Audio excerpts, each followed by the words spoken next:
Hare Ram, Ram Ram, Hare Hare, Hare Krishna, Krishna Krishna, Hare Hare.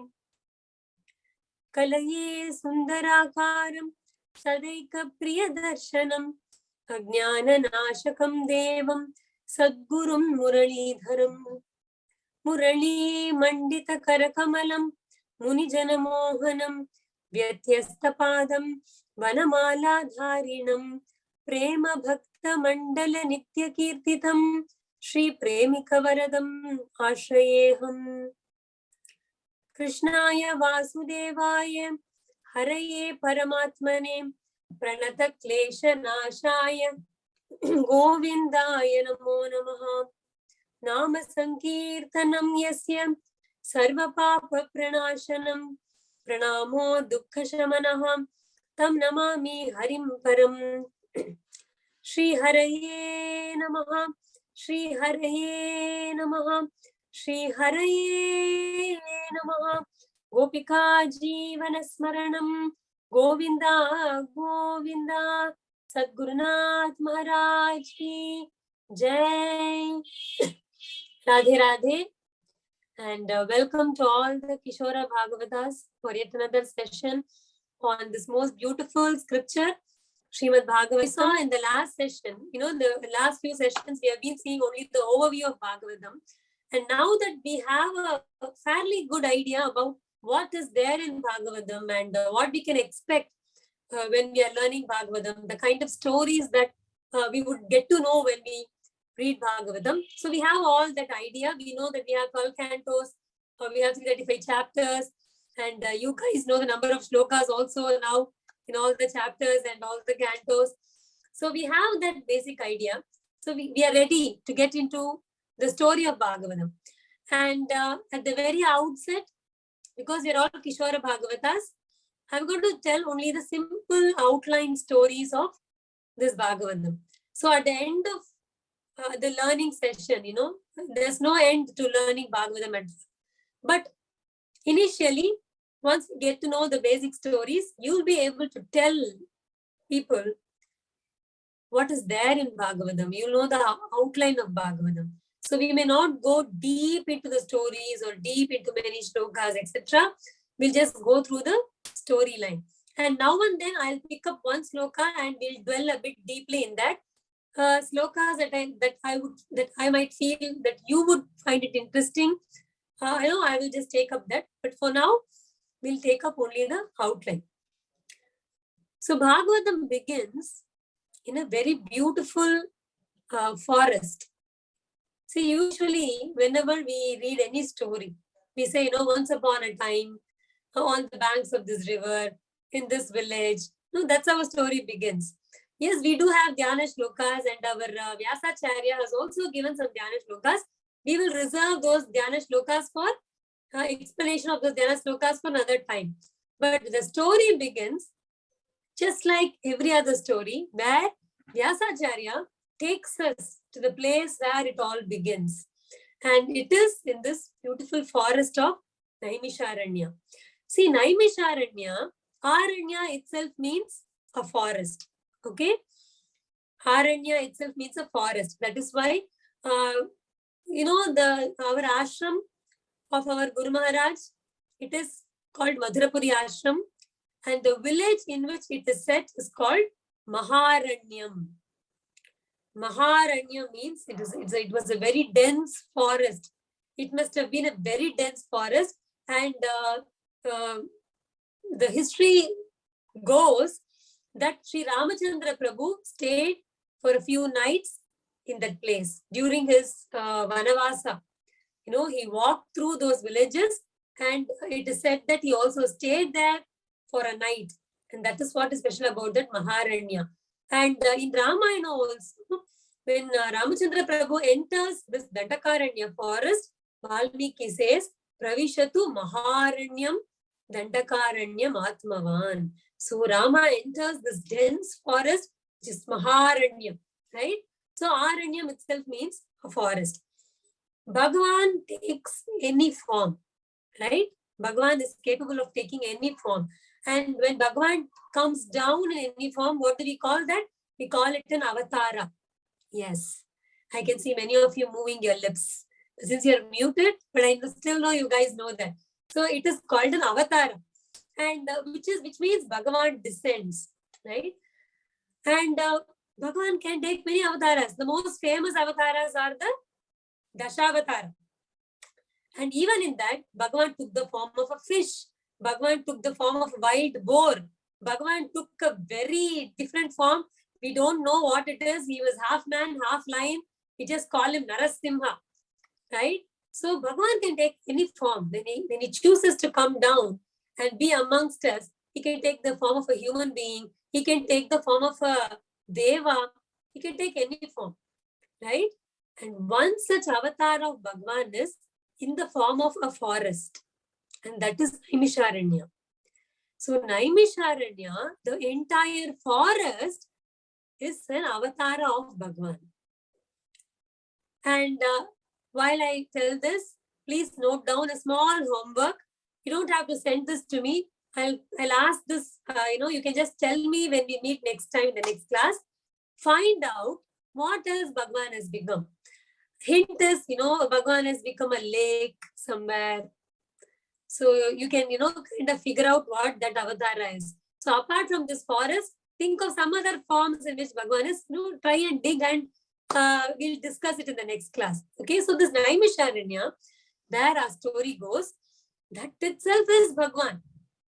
And it's the moment we say that forest itself is the form of the Lord, there must be so much of Sanidhya there, right? And our scriptures also say that once Devatas, all the Devas, they wanted to do a special sacrifice in some very holy place. So they were not able to choose the place. So they went to Brahmaji. They went to Brahmaji and they asked Brahmaji, please show us a spot which is very holy where we can do a big yaga. And Brahmaji said, I'll make it easy for you. And he took a wheel and he let the wheel just run, it seems. And he let the wheel down like that, and the wheel kept rolling and rolling and rolling. And finally, Brahmaji said, wherever this wheel stops, that is the most holy place. And that would be the most fit place for you guys to do this yaga, right? So when he did that and the wheel kept rolling, finally, when the wheel stopped, it stopped in this Naimisharanya. So it's a very holy place. And we have to remember, we all wrote down the names of the 18 Puranas, right? See, whenever someone writes a book, what do? They have a book release. Is it not? They write a book, they have a book release. They make a movie, they have a preview. And then they have a release. They make an audio, they have an audio release. The music album release. We do that, is it not? When we write books, we do that. So when these scriptures were also not first, we know that Vyasacharya only compiled these scriptures. Many of the Puranas were written by Vyasacharya, but Vishnu Purana was written by Parashara, right? So you have to remember that. Sage Parashara was the father of even Vyasacharya, right? So he has written the Purana. So Vyasacharya only compiled it. Now we have these 18 Puranas. It is said that it was in Naimisharanya that these Puranas were officially released. See, when someone learns to dance, they do what is called as a Arangetram, right? Which is like the first time they actually dance on a stage. When someone learns music, they do a Carnatic or Hindustani or Arangetram, right? This Mridangam Arangetram, they do. Which means that they are telling the world that they are skilled at this particular art, right? So similarly, these 18 Puranas were released to this world in this Naimisharanya. And it was in this Naimisharanya that Sri Ramachandra Prabhu heard Ramayana. Ramayana of Valmiki ji was heard by Sri Rama himself. And that also happened only in this Naimisharanya. So imagine the greatness of this place. It is Bhagavan himself. It is where the Devas found that it was the holiest spot to do the yagas. And it is also the place where all the 18 Puranas were released officially.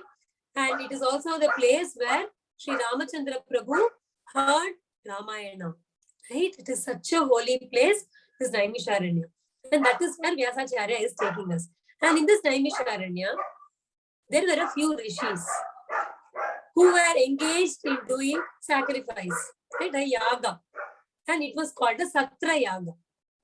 Satra Yaga is a very important yaga because it's important and it's also a very Loka Kalyana Yaga, which means people do that not just for their own benefit, but wherever there's a Satra Yaga, it means that whoever participates in that yaga would be benefited. I'll clarify this for you. See, usually when someone does a yaga, we all know generally what a yaga is, right? You must have seen it somewhere. They have a little fire in the middle and they do this, they they prepare some food and they have this ghee and they give ahuti to the fire. They chant mantras and they do this. So this is what we generally do. If you see, in this, generally when you do any yaga, there'll be a particular person who's called the Yajaman. Yajaman means the master, right? So this particular person, for example, say if your family, your parents want to do this yaga, right? So they call for the priest and then they keep things ready. They do all the preparations and then they become the Yajaman because they're doing it for, some good. So maybe it is Ayush Homa or it is for some Navagraha Homa or it is, for a particular end, with a particular end in mind, they're doing it. So what does the priest who comes to your house do? He actually calls your parents and they do something called a Sankalpa, right? They do a Sankalpa. And in that Sankalpa, they get your name, they get your nakshatra, they get your gotra, they get everything like that. And then they ask, what you are doing this for. And then they do that in Sankalpa. This is for this person to get a good job. This is for their children to have good health, etc. Right? So that is the Sankalpa. When someone does it like that, the fruit of that particular homa or that yaga goes only to the master of the yaga, which in this case is your parents, because they are the Yajaman. So they'll get it. But when someone does a Satra Yaga, see, if you do a yaga for your own benefit, as you as an Yajaman, right? People who come and attend your yaga will not get that benefit because it is designed in such a way that only you get it.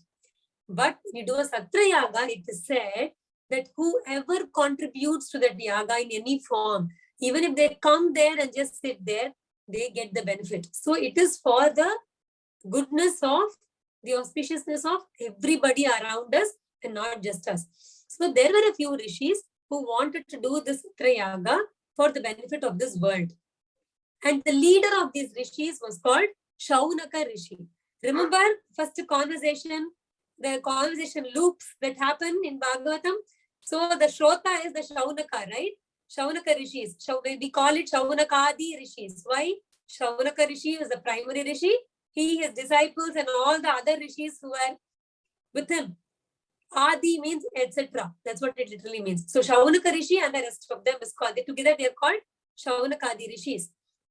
So they were the ones who were doing this yaga. And you know what? They had made a sankalpa of doing this yaga for 1,000 years, it seems. Can you imagine that? Like, we don't even see people living for more than 100 years, right? Like, it's a miracle if we see someone who lives for 100 years. But here we have, where you see that our Shaunaka Rishis, they have decided that they will be doing this yaga for 1,000 years. Now, how is that even possible?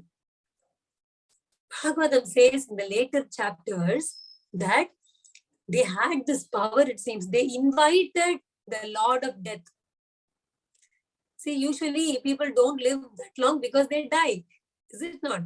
So it is said that they were so powerful with the mantras, they invited the god of death. And you know what they did? They tied that god of death to a pillar, it seems. And they said, you're not taking anyone from here for the next 1,000 years till we finish this. They can do it with mantras. Mantras are so powerful. You know, we chant this Maha Mantra, we know so many shlokas. Sometimes we think it is just another word, but they are not mere words. They have the power, you know, they have such power, and there are mantras to even control death like that. So they had tied death to a pillar, and they told the death that, no, you can't take any one of us till we finish this Satrayaga. They were such powerful rishis. They had that kind of, tejas with them. Such divine effulgence. That's what they had. So they decided to do this yaga, which is called a Satra Yaga. They decided to be for 1,000 years. So that is how Bhagavatam begins. If you look at the 4th shloka, it says, Naimishe animisha kshetre rishayah shaunakadayaha satram sargaya lokaya satram swargaya lokaya sahasra samamasata. Right? Satram swargaya lokaya sahasra samamasata. Who did this? Shaunakadayaha. Where did they do this? Naimishe animisha kshetre.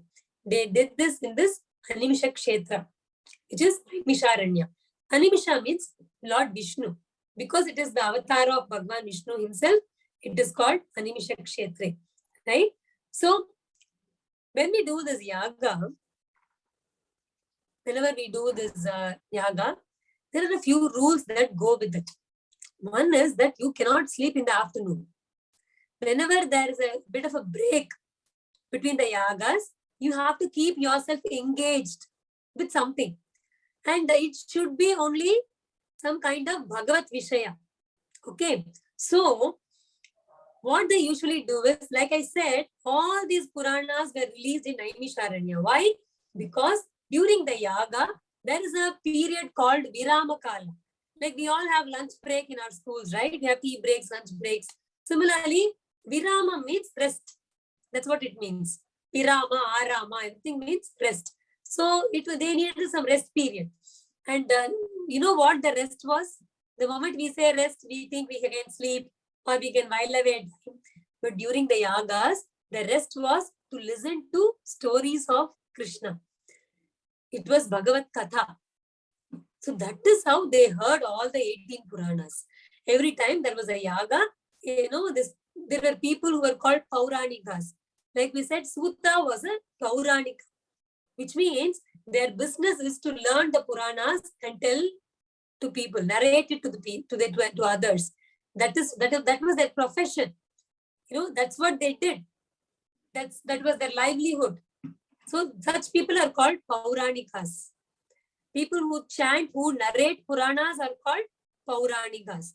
So when people did this yaga, they would call these Pauranikas, and the Pauranikas would tell the story of Vishnu Purana, Matsya Purana, Kurma Purana, Kalinga Purana, etc. And that's how Bhagavatam was also released to this world, right?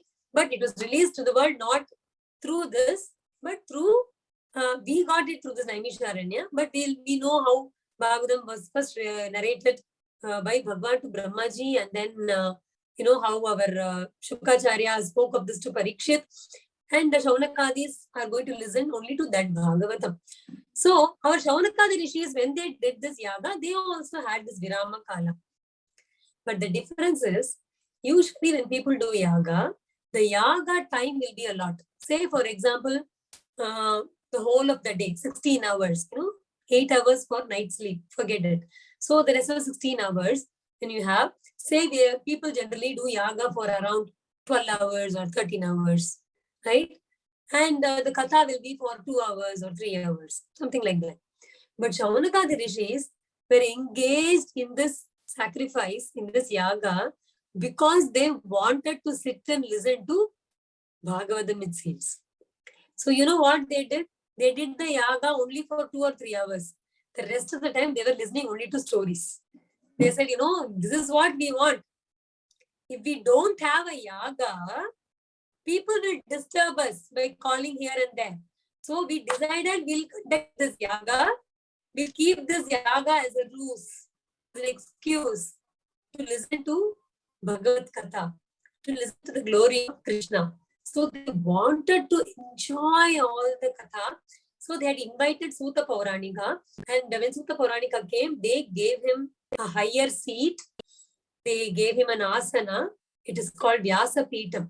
Whoever narrates Bhagavatam, when they sit in front of that mic or a desk, whether they have iPad in front of them or Bhagavatam in front of them, whatever it is, when they are telling Bhagavatam, they take the place of a Vyasa. So that is called a Vyasa Peetam, right? The narrator always sits on a Vyasa Peetam, because the moment they sit there, they become Vyasacharya, because they're going to tell the Puranas. So they gave this Vyasa Peetam, that seat, to Suta Pauranika, and Suta Pauranika was there. And Shaunakadi Rishis, they see, I like to, when I give a lecture, when I'm talking to you now, when I'm talking about this Katha, I'm actually seeing all of your video. I keep moving the screen to see all of you. You know why? Because I want to see how you enjoy it. And if I don't see you enjoying it, I don't feel the same joy in talking about it. Or, I don't feel the same enthusiasm. But when I see you shaking your head and writing and moving your lips along with me saying, yes, I know Parashara. I know he was the father of, Vyasa. Oh, I know Avatara. When you do that, it enthuses me. I feel, oh, these kids are listening so beautifully. I love telling stories to these kids. So I want to tell more, right? So how much the speaker speaks and what the speaker says depends so much on how the listeners listen. When the listeners are very active, very enthusiastic to learn more, the speaker is also very active, very enthusiastic to tell more. The moment they are not like that, the speaker doesn't, they say, okay, Bhagavatam is there, you all know, you all read, and they'll go off. They won't want to tell you what is there in it. They say, Arey, you know the story already, I know the story already. But the whole beauty of Bhagavatam is hearing it again and again and again. Even if you know the story, every time we listen to it, it gives us a different flavor, right? So here, Shaunakadi Rishis, they're excellent listeners. They had heard almost all the Puranas, and now they were putting some good questions to Suta Pauranika to extract the best out of Suta Pauranika. And this is where we find the important 6 questions, right? So Shaunakadi Rishis asked 6 questions. And the first question was, Pumsam ekantata shreyaha tannaha shamsitum arhasi. If you see, it is the 9th shloka where he says, what is the way for Shreyas? Which is, what do we mean by Shreyas? Something that is really good for us. See, our scriptures, they talk of 2 things. I know you're all very young, but still, I know you're all very matured and very ready to learn these terms. So, though it is spoken of in the greatest of great scripture called the Upanishad. Upanishad is a part of the Vedas, right? But I know that you people can relate to this, and it's a very useful concept. So I'm going to share that with you. See, there is something called Shreyas and something called Preyas. You must have heard this in a few lectures of ours also. Ramuji must have also spoken of this in his lectures. I also do a lot. Guruji, our Guru Maharaj does a lot. But I'm going to give it quickly so you understand what this question of Shaunakadis mean. Why are they asking for what is the greatest Shreyas? How can people attain Shreyas? What does he mean by Shreyas? A simple translation by saying supreme good doesn't cut it. You have to understand, right? So there are 2 things very common. One is called the Preyas and the other is called the Shreyas. Now, Preyas is something that you like. Shreyas is something that is good for you or something that is right. Right? So the choice between Shreyas and Preyas is always very difficult. Because, say, for example, you have a very bad toothache, right? You have a very bad toothache, you have to go to a dentist, you don't have time, and whatever you eat, a bit of sweet, it really hurts. So you know that a chocolate is not good for you right now, right? Now that knowledge is there in your head, but say you love chocolates, right? You love chocolates, and someone brings you a beautiful, full, big bar of a chocolate. Now you know it is not going to be good for you, but you like it. Now what do? Do you resist it or do you eat it? That is the choice between Shreyas and Preyas. Simple as that. What is Shreyas? Avoiding the chocolate for now is Shreyas. It is good for you because it's going to give you more pain. Preyas is, array, anyway it is paining, let me eat this and add to that pain. What difference does it make? Right? If you think like that, it is Preyas. So Preyas is usually short-lived. You do something because you know it's not good and you like it, so you do it because you like it. It is not going to end well, right? But there may be some things that you may not really enjoy, but you know it is good for you. For example, tomorrow you have an exam. Today there is some, I don't know what is it in US, what is that you guys see that you want to watch on Netflix or on your movie or whatever, right?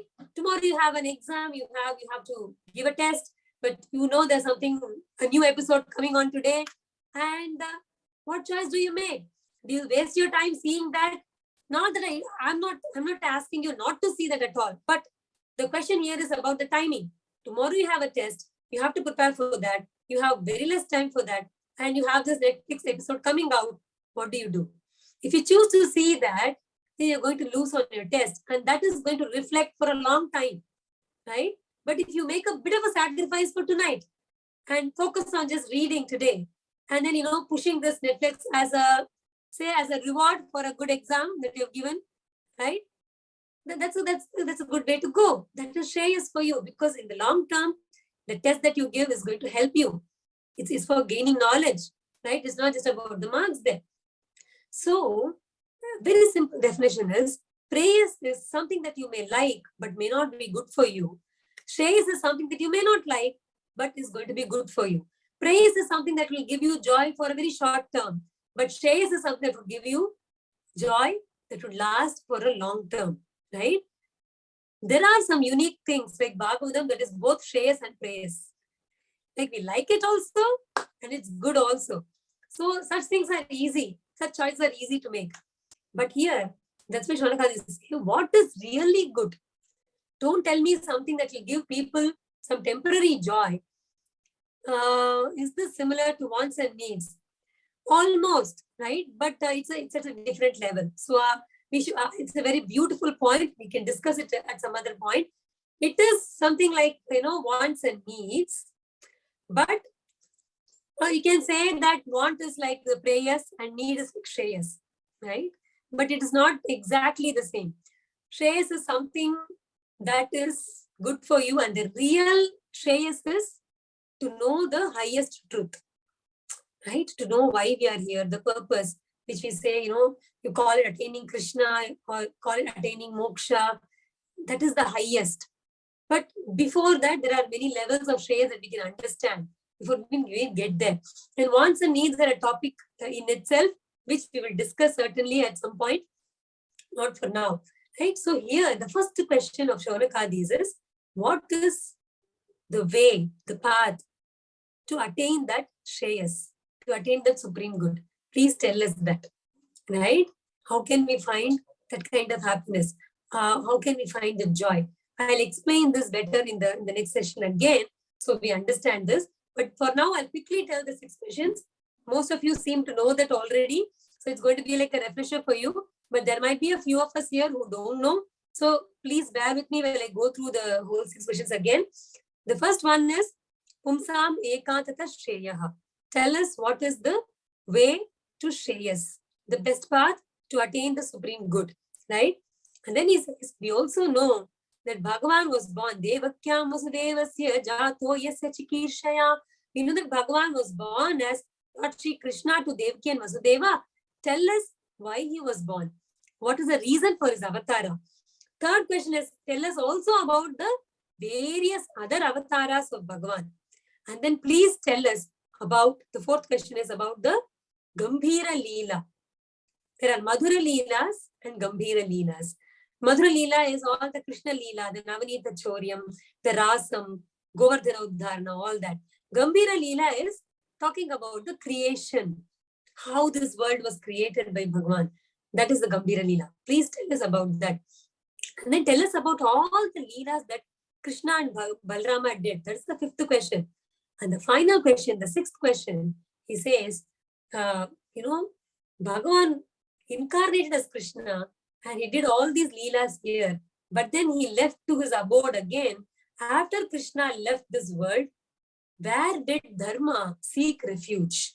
Which means Krishna was the upholder of Dharma. Once he left, who or what is upholding Dharma in Kali Yuga? These were the 6 questions put forth by Shaunakadi Rishis. Sutta Puranika is going to answer all these questions. This is just the first chapter of Srimad Bhagavatam.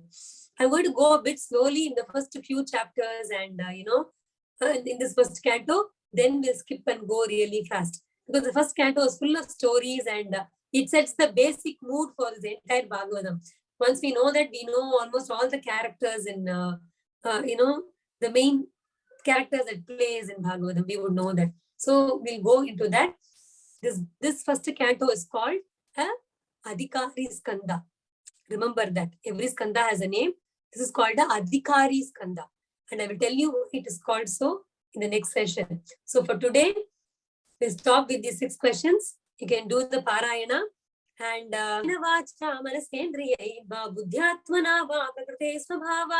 Karomi Yatyat Sakalam Parasmai Sriman Narayanaeti Samatpayami Hare Rama Rama Rama Hare Hare Hare Krishna Krishna Krishna Hare Hare Hare Rama Rama Rama Hare Hare Hare Krishna Krishna Krishna Hare Hare Hare Rama Rama Rama Hare Hare Hare Krishna Krishna Krishna Hare Hare.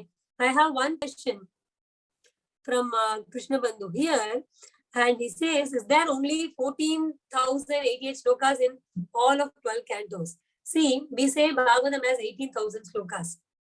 One, we know that Bhagavatam was lost in between. I'll tell you the story someday, where, I'll tell you how Bhagavatam came back to us. It was lost, and there was a great saint called Bhupadeva who gave it back to us, right? So, we might not have all the 18,000 slokas now.